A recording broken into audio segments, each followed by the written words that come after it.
Good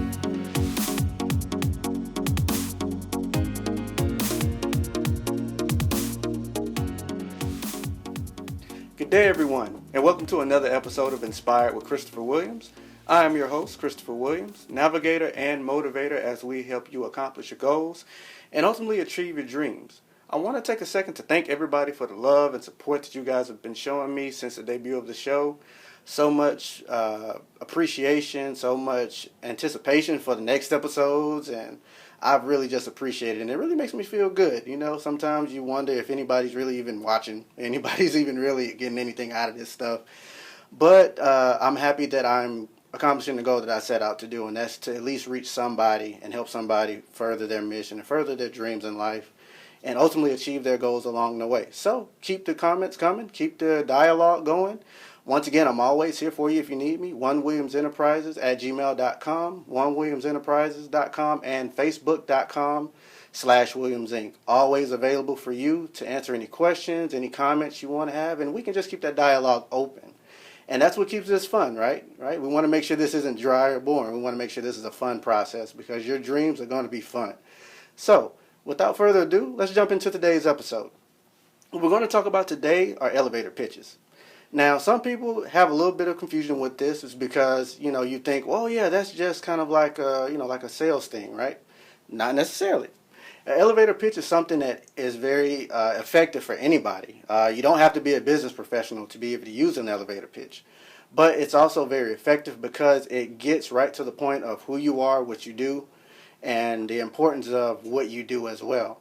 So as we go through this, just think of yourself in your current situation. Don't think of, yourself in a business setting or yourself in, a role that is not who you really are. But just think of how this can apply to you. And I'm sure we'll go ahead and we'll find some way that you can tie this into your daily life or even into something you do every single day. So as we talk about these things, just also remember that the idea of it is making sure it's simple. We don't want to overcomplicate it, but we want to make sure you truly understand it. And as always, if you need any help, reach out to me. I'm always here to help you out, okay? Today, as we talk about elevator pitches, we're going to define what exactly an elevator pitch is, who can use an elevator pitch, and how you can apply it to yourself. And not only that, we're going to also talk about when to use it as well. So the short suite of an elevator pitch is it's a short summary, and it describes a business, a service, or industry. And it also can actually describe you as a person. Some people use elevator pitches basically as a way to break the ice, if you will, in typical conversations. And it's a way to make sure that, you kind of smooth things over initially. They say you only get one chance to make a good impression. So a lot of people take advantage of an elevator pitch to kind of make that good impression. Now, to keep in mind that the idea of an elevator pitch is that, it's derived from the idea of you being in an elevator with someone and from you getting to your initial destination to your ultimate destination. So you don't really have a lot of time. So this isn't like a huge proposal you're making. This is just something that's short, sweet, and to the point so that you get your point across. And ultimately, you can kind of break that ice with the conversation about who you are and what you do. So who can use an elevator pitch? Well, that's a good question. Basically, anyone, as I stated before, can use one. Anybody from other entrepreneurs, teachers, business professionals, even the common person can make good use of an elevator pitch. And the idea behind it is that as you're going through and as you're meeting people, whether they're people you just met or whether it's somebody you haven't seen in a long time, you want to make sure that you leave that lasting impression. Let's talk about characteristics of an elevator pitch. You want this to be something that's very dynamic, okay? Very unique. Think outside the box a little bit when you're making one, okay? Remember, this is more than just a typical job description. You don't want this to be something where you're describing the typical job if that's, if you have a certain profession. So let's say you're a plumber.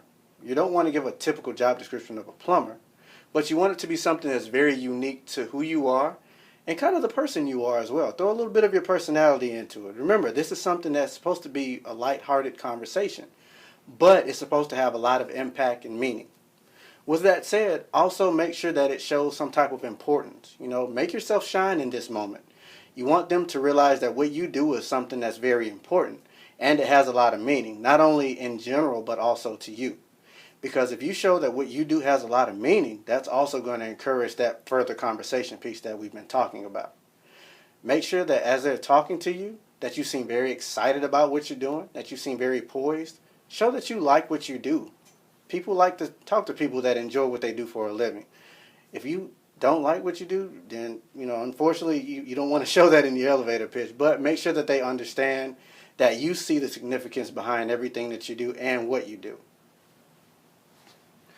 Now, of course, we want to make sure that as we're doing these things, we don't want people to leave with a bad impression of us, okay? So, with that said, unfortunately, there are some very bad elevator pitches out there as well. Typically, these come when people really sometimes they really don't know what they do, to be completely honest with you. I've talked to a lot of customers, and just for fun, I've asked them, hey, so tell me what you're doing, or other entrepreneurs, so tell me what you're trying to do. You get a lot of ums, you get a lot of blank stares. Sometimes you get a lot of, right? No, I don't know. That's why I'm asking you. So keep that in mind, because you don't want people to kind of be like, so, and they kind of give you that, that hand gesture that says, keep going. But you want them to also realize that you have fun at what you do. You want them to make sure that you understand exactly what they like to hear. Sometimes it's something where you're talking to a potential investor. Right? You could also be talking to somebody who may want to invest in you. You never know who you could be talking to. So just make sure whatever it is that they understand exactly that what you do is fun, but also that it's not boring. Okay? Like I said, those bad elevator pitches are out there, so we want to avoid those. Going back to a bad elevator pitch. Typically these are dull. They're very long. Remember, it's an elevator pitch. You don't have a lot of time. So if it's long, you never know. The person may have to go. If you're on an elevator, it doesn't take long for them to get to where they're trying to go. So, hey, you could be in the middle of explaining something and you've lost your audience. So you want to make sure that it's not long and dull. And also, you don't want to draw it out. The idea is that you know what you do and you know the value that it brings. It doesn't take all day to explain these things. But the idea by it being long and dull suggests that that's how you feel your days are, long and dull. So let's try to stay away from those things. Here's an example of a bad elevator pitch, or what you most commonly see. Hi, I'm a photographer. I've been a photographer ever since I bought a camera. I'm good at Instagram pictures. I take great selfies, and a lot of the pictures I take, you can save them in your album. They last a good while. And a lot of people like them because, they get to look back over the years and say, hey, I took this picture at this time, I was here, and, this guy took the picture. So I'm really good. So, if you want to let me, take a couple pictures and see how you like them. And if you like them, just let everybody else know that I take pictures. Now here's an example of a good elevator pitch. Hi, my name is Chris, and you won't believe this, but I figured out a way to preserve time. All I need is my handy-dandy camera, and I can make moments last forever. Whether that's somebody proposing, whether that's a new business venture, whether it's your first sale and you want to capture it. What I can do for you is I can make sure I capture this moment, I can make sure that we preserve it, and that you can have it for generations to come. So you may ask me, well, how do you do this? Come with me, I can tell you about it. So when do you use an elevator pitch? Well, it's pretty simple. You can use it as a sales pitch in a meeting if you have a project or you're trying to introduce something new. It can be used as a sales pitch to get your point across, and also to make sure that you entice and that you gain your audience's attention right away. It's a great time to actually use it then, because now you have everybody's attention. Everybody's now paying attention to you. You can use it as a way to introduce yourself to somebody new, breaking the ice, making sure that you start off on a good foot. This can be to potential investors or new friends, or you may be in a social environment and you want to make sure that people remember you. So that's a good time as well. Also, maybe to an old friend. You're in the airport, you just see somebody you recognize from your childhood or from an old industry. It can be a way to tell them what you're up to nowadays. Let them know who you are and what you've been up to and what you're doing. Okay, now that we've talked about the elevator pitch, let's sum it all up. So, when you're doing your elevator pitch, think of your main purpose. Think of your objective. What are you trying to accomplish with your elevator pitch? Now let's also think of why it's important. Why your field or why your industry or why you do what you do is important. You want to make sure you get this clear, and you want to make sure that it's something that your audience or the person you talk to truly understands. Okay? You also want to make sure that you show excitement when you're talking about it. You want to make sure that they understand that you love what you do, you love the industry you're in, and you want to make sure it's dynamic. And lastly, you want to make sure that when you end your elevator pitch, you end it on a note that furthers conversation. Maybe you can end it on a question. Ask them a question that they may be wondering. Or if you were hearing your own elevator pitch, what question would you have? You could end it with that. Or you can end it with a way of them being able to further communication with you. Maybe say something like, if you have any other questions, give me a call. We can talk about it. Or let's set a meeting so we can further our conversation. These are all great ways to end your elevator pitch. Because at the end of the day, you want to make sure that it's something that leaves your audience wanting to know more about you, wanting to know about what you do, and wanting to know more about who you are as a person. That way you may be able to just land a potential customer, may be able to land a new friend. You just never know. But if you have a great elevator pitch, all these things can happen. 10 years to learn the business. 10 years to make a name. 1 year on your own. It takes time to build a small business, but only 60 days to transform it with email marketing from Constant Contact. Sign up with Constant Contact and get 60 days of free email marketing to generate referrals, connect with clients, and build the business you've always wanted. Constant Contact. Start your 60-day free trial today. Today's point of power comes from the topic of goal setting. Now, I know throughout this whole process that's kind of what the whole show is about, but I wanted to get down to some specifics on the importance of goal setting and also how it benefits you as you go forward in achieving your dreams. One thing you have to remember when you set goals is that you have to write them down. Unless you write these goals down, they really don't become real. You can think about goals all day long, but until you actually put them on paper, they really have no significance to anybody, not even yourself. So as you think about these things, write your goals down. Spend some time with yourself. I know a couple episodes ago I talked about a little bit about meeting with yourself. So make sure that when you meet with yourself, you spend time to write these goals down and think about when you like to achieve them. It's one thing to have a goal, but it's another thing to be able to have a deadline on that goal. You may hit the deadline right on the head. That's great. That happens sometimes. But if you don't, at least try to make sure that you're close to the date that you set for yourself. This not only keeps you on focus and keeps you on task, but it also gives you something to work towards, and it gives you something to feel like you accomplished once you reach a goal. And not only that, sometimes it also helps if you want to put next to your goal, next to the date you plan to accomplish it, think about how you plan to give back once you've achieved your goal. One thing that always occurs is that we achieve these goals and we achieve our milestones and we try to continue to move forward, right? Onward and upward. That's our main focus.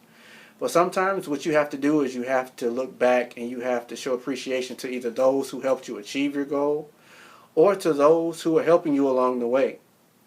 So as you're writing these goals down, as you're making sure you hit these targets, maybe include something in there about how you plan to give back to either yourself or to those who may have helped you along the way. This will also help you as you push forward to trying to hit that target, because now you have something tangible to work towards. It could be something as simple as taking your parents out to eat once you hit a certain milestone in savings. You never know. But it gives you something tangible to work towards, and it also shows reverence to everybody who's kind of been a part of your success. The old saying goes, it takes a village. But it also takes a village to be able to run a business. It takes a village to start a business. And it takes a village to achieve something great. So one thing you want to remember is that you're letting those around you who've helped you along the way know that you didn't get there by yourself. Because if they feel like they're appreciated, they're more prone to help you further down the road. So keep all this in mind as you go forward. And I'm sure you'll continue to knock out those milestones and achieve those goals once a little bit more each and every day. Not only that, make sure these things are always in front of you. Save them as your phone, your your screensaver or something. I know mine is my screensaver. So every time I turn on my phone, there's my list right there. Everything's right there. I got dates, I got goals. So if I'm just sitting, waiting between meetings, I'm looking at my goals all the time. And if I'm sitting here trying to find something on the app, guess what? My goals are right there in front of me. And to me, that's important because it keeps me focused. It keeps me honest, and it keeps me looking forward to the future, and it keeps my mind set on what I want to achieve. And I realize that it's not always about me. It's about the people who help me along the way. So as I achieve these goals, I can help somebody else achieve their goals because now I have more to offer. So as you're going forward, keep these things in mind, and I'm sure we'll continue to make progress. It's to make history as far as with our lives and also with the lives of others, because that's what we're always trying to do. So as you go forward, take these things with you, share these things with other people, use them on your social media. Hey, make yourself notes, update your status. I'd appreciate that. That's pretty cool. I do it with mine all the time. Anyway, we've had a great time today. We've covered a lot of things as we normally do, and I appreciate you guys tuning in. Always check us out at BizLinks TV if you want the latest episodes. Also, check me out, like I stated in the episodes, always, onewilliamsenterprises@gmail.com, facebook.com/Williams Inc., and onewilliamsenterprises.com. And I'm always there if you need me, if you need some help. Tune in next time, and I look forward to hearing from you guys soon through social media. But if nothing else, hey, always, always, always stay inspired.